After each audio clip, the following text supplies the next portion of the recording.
Good morning সকলকে। আশা করি সকলে খুব ভালো আছেন।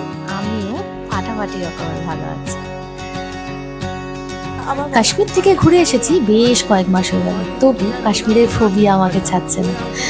সে যাই হোক, কাশ্মীর গেছি অথচ সমস্ত ভিডিও আপনাদের সাথে শেয়ার করে দিতে পারছি না, তার জন্য ক্ষমা চেয়ে নিচ্ছি।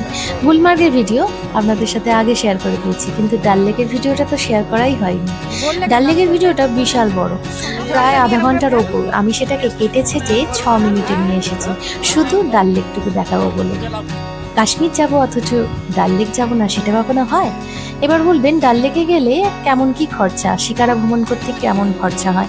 ওখানে অনেকগুলো পয়েন্ট আছে, 9 থেকে 10টা বা 12টা পয়েন্ট। আপনারা যতগুলো পয়েন্ট দেখবেন সেই অনুযায়ী ওরা শিকারা চার্জ করে। কোথাও 100 টাকা পার হেড, কোথাও 250 টাকা পার হেড। আমরা 250 টাকা পার হেড দিয়েছিলাম, 12টা পয়েন্ট দেখেছিলাম। সেখানে আপনি মিনা বাজার, ফ্লোটিং মার্কেট, নেহেরু গার্ডেন, এছাড়া ডাল লেকের অপার সৌন্দর্য, সেখানকার পুরনো ডাকঘর, সমস্ত কিছু দেখতে পাবেন। আর সেই কাশ্মীরের সিনেমাটার শুটিং হয়েছিল, ওর গানটা আমি জাস্ট ভুলে যাচ্ছি, দাঁড়ান মনে করি, ভুমরো ভুমরো। ওই গানটা শুটিং হয়েছিল যে স্পটটা, মানে যে বোট হাউসটা, সমস্ত বোট হাউস দেখতে পারবেন। হ্যাঁ, সেখানে আপনারা শিকারায় ভ্রমণ করতে করতে কত রকমের গয়না দেখতে পারবেন, অর্নামেন্টস, কত রকমের শোপিস দেখতে পারবেন। হ্যাঁ, ফ্লোটিং মার্কেটের ওখানে নেমে মার্কেট এরিয়ায় আপনারা ঘুরে মানে ভেতরের দোকানগুলো দেখতে পারবেন। সেখানে বিভিন্ন রকমের শাল, কাশ্মীরি কুর্তি পাওয়া যায়। এছাড়া বিভিন্ন কাঠের ওয়ার্ক, মানে কি বলবো, আখরোটের যে কাঠ হয় না, সেই কাঠ দিয়ে বিভিন্ন ফার্নিচার, এই সমস্ত দেখতে পারবেন। ভালো লাগবে আপনাদের। আমার তো বেশ ভালো লেগেছে। আর এই শোপিসগুলো দেখে মনে হচ্ছিল সমস্ত কিছু নিয়ে আসি, কিন্তু কি জানেন, ওখানে এগুলো এত বেশি দাম যে আমরা কিনতেই পারিনি। এই যে হাতে দেখছেন যে চেনটা, এটা বলছে কত যেন বললো, 5.5 না 6,000 টাকা বললো। বাবারে, 5.5-6,000 টাকায় তো আমাদের এখানে সিলভার চেন হয়ে যাবে বলুন। প্রচুর দাম। এই দেখুন কত বোট। আর এগুলো হচ্ছে ফ্লোটিং মার্কেট। এই মার্কেট এরিয়ায় নেমে আপনারা মার্কেটিং করতেও পারেন, নাও করতে পারেন, কিন্তু দেখতে পারেন।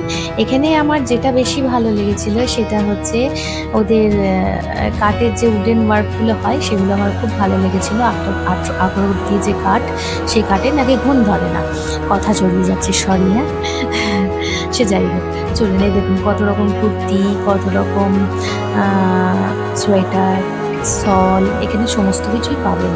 বেশ ভালো লাগেছিল এই মার্কেটটা, ঘুরতেও অনেক সময় লেগেছিল। তো আমি ভিডিওটা কেটে ছেটে কোনো রকমে 6 মিনিটে নিয়ে এসেছি, নাহলে শেষ করতে পারবো না। এছাড়া বোটিং করতে করতে আপনারা এখানে ফ্রুট স্যালাড খেতে পারেন, কাশ্মীরি ফেমাস কাবাটি খেতেই পারেন, ছবি তুলতে পারেন, ভিডিও করতে পারেন, আপনার যেটা ইচ্ছা।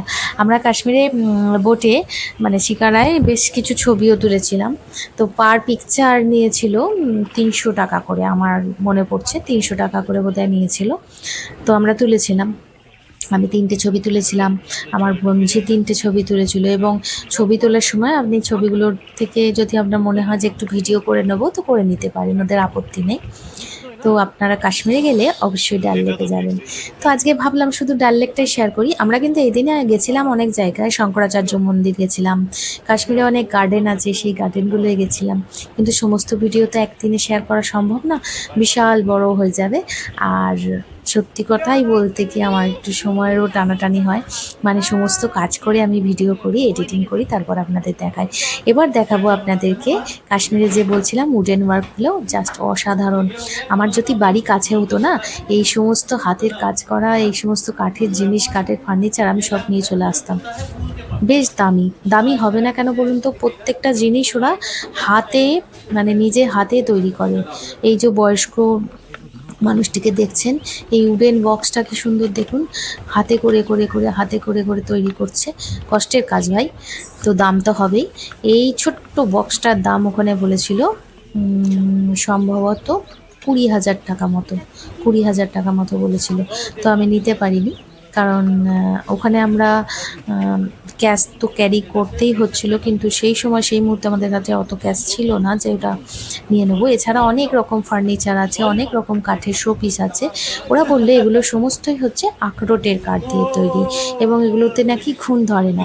এমনকি জানেন, আমরা যখন জিজ্ঞেস করলাম যে কাশ্মীরে যে ফ্লোটিং মার্কেটের সমস্ত মার্কেট এরিয়াটা কাঠের, এখানে বোট হাউসগুলো কাঠের, তারপরে ওখানে যা যা আছে সমস্তই তো কাঠের, তো ওগুলোতে ঘুণ ধরে না, এই যে সারা বছর জলের মধ্যে থাকে? তো বললো না, এই কাঠগুলো হচ্ছে সবই আখরোট গাছের কাঠ। সেই কাঠ দিয়ে এরা বোট হাউস তৈরি করে। ওখানে যারা থাকে, মানে ওই জলের মধ্যে ডাল লেকেই যারা থাকে, কাঠের তাদের বাড়ি, তাদেরও সেই আখরোটের কাঠ দিয়ে তৈরি। এমনকি এখানকার ফার্নিচারগুলোও সেই একই কাঠের তৈরি, আর অসাধারণ সব দেখতে। তার জন্য এগুলোতে কোনো রকম ঘুণ বা পোকা ধরে না, আর খুব সহজে নষ্টও হয়ে যায় না। তো আমার খুব ইচ্ছা ছিল এখান থেকে কিছু নিয়ে যাওয়ার, কিন্তু ওই যে বাড়ি যদি কাছে হতো তাহলে সমস্ত কিছু নিয়ে যেতাম, ওই কথাটা বললাম। কারণ এত কিছু জিনিস বয়ে নিয়ে আসা সত্যিই খুব খুব কঠিন। হ্যাঁ, এখান থেকে জানেন অনেক জিনিস কিন্তু বিদেশে যায়। তার জন্য আমার মনে হয়েছিল যে যেখানে উডেন ওয়ার্ক হয় সেই জায়গাটা একটু ঘুরে দেখবো না? সমস্তটাই ঘুরে দেখেছি। কাশ্মীরে মিনা মার্কেট বা ফ্লোটিং মার্কেটের মধ্যে আমি এই জায়গাটাই সবথেকে বেশি ঘুরেছি, যেখানে হাতে হাতে করে কাঠের কাজ করা হচ্ছিল এবং অসাধারণ লেগেছিল। ভেতরটা মানে অসাধারণ, প্রত্যেকটা কাঠের জিনিস, এবং যিনি আমাদের দেখাচ্ছিলেন প্রতিটা জিনিসের ইনফরমেশন আমাদের দিচ্ছিলেন। আর সত্যি বলতে কি, অনেকেই বলবেন খুব হাই রেঞ্জ, সত্যি হাই রেঞ্জ না হওয়ার কোনো কারণই নেই। এত কষ্ট করে ওনারা হাতে তৈরি করেন, তো জিনিসপত্রের দাম তো হবেই। চারিদিকে দেখছেন, আমার ছেলেরও ভীষণ পছন্দ হচ্ছিল, ওরা দেখছিল ভাই বোনের দিকে জিনিসপত্র ওদের। আর এখানে প্রতিটা ফার্নিচারে যে ছোট ছোট হাতের কাজগুলো রয়েছে না, খুব নিখুঁতভাবে করা, কোথাও আপনি কোনো রকম মানে খামতি পাবেন না। তো এই ছিল আমাদের কাশ্মীরের ডাল লেক, আর এগুলো হচ্ছে বোট হাউস। এখানে ছিল একটা পুরনো ডাকঘর। সমস্তটাই ভিডিও করেছি, কিন্তু ভিডিওটা এত লেন্দি হয়ে যেত, তার জন্য খুব ছোট্ট করে আপনাদের সাথে শেয়ার করলাম। সকলে খুব ভালো থাকবেন, এইভাবেই আমাকে সাপোর্ট করবেন।